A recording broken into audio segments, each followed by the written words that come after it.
Tatlong araw bago umalis ng Tacloban, ang mga tauhan ng MMDA isang misa ng pasalamat ang idinaos para sa pagbangon ng Leyte mula nga sa hagupit ng Super Typhoon Yolanda. Nag-iwan din sila ng maagang pamasko sa mga Taclobanon. At live mula Tacloban City, nagpapatrol si Francis Fove. Francis, ano ba ang ibinigay na maagang aginaldo ng taga-MMDA, Francis? Ted, mga parol yan, dahil nga kahit nasa gitna ng unos at krisis itong lungsod, hindi nila mapipigilan ang pagsapit ng Pasko. Kaya naman itong mga kawani ng MMDA ay nagkabit ng mga parol dito sa lungsod dahil ito raw ang kanilang maagang pamasko sa mga Taclobanon.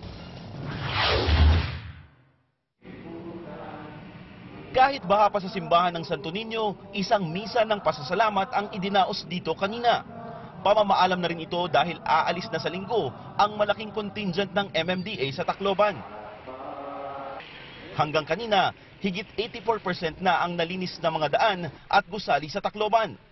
Higit 4,000 truck na rin ng basura ang nahakot papunta sa temporary dump site. For us Taclobanons, they mean a lot. Their work mean a lot. Nalulungkot naman ang American volunteer na si Robert Portillo sa nakatakdang pag-alis ng MMDA.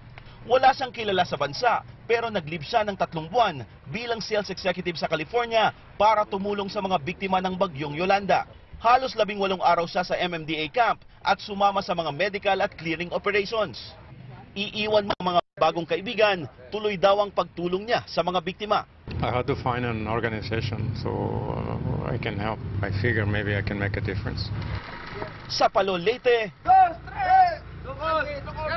tuloy din ang trabaho ng MMDA kanina.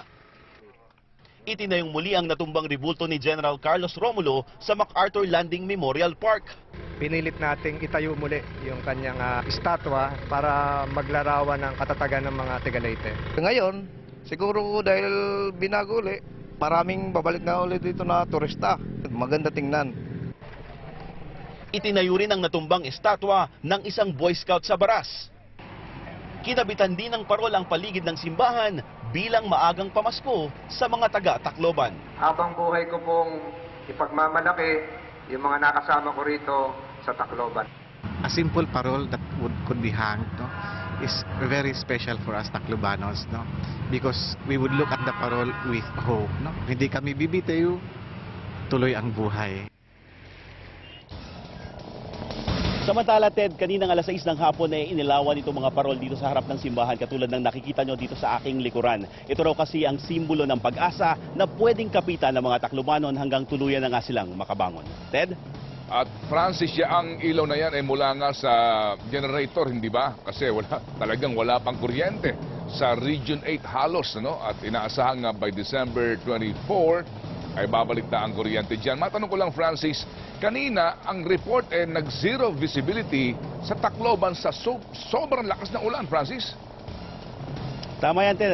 Kanina, 2 beses naming naranasan dito yung malakas na pag-ulan. Kaya naman na bumalik yung trauma dun sa mga residente. Pero mabilisan lang naman yung ulan. Makalipas ang ilang minuto ay tumigil na ito. Medyo maputik pa nga itong mga daan. Pero sa ngayon, wala ng ulan. Bagaman na nararamdaman natin at nakikita natin na nagniningning yung langit dahil sa kidlat. Kaya naman muling nabubuhay yung takot dito sa mga Taclobanon dahil nga dun sa naranasan nila nung manalasa itong bagyong Yolanda. Ted? Mula Tacloban, nagpapatrol, Francis Fove. Salamat, Francis.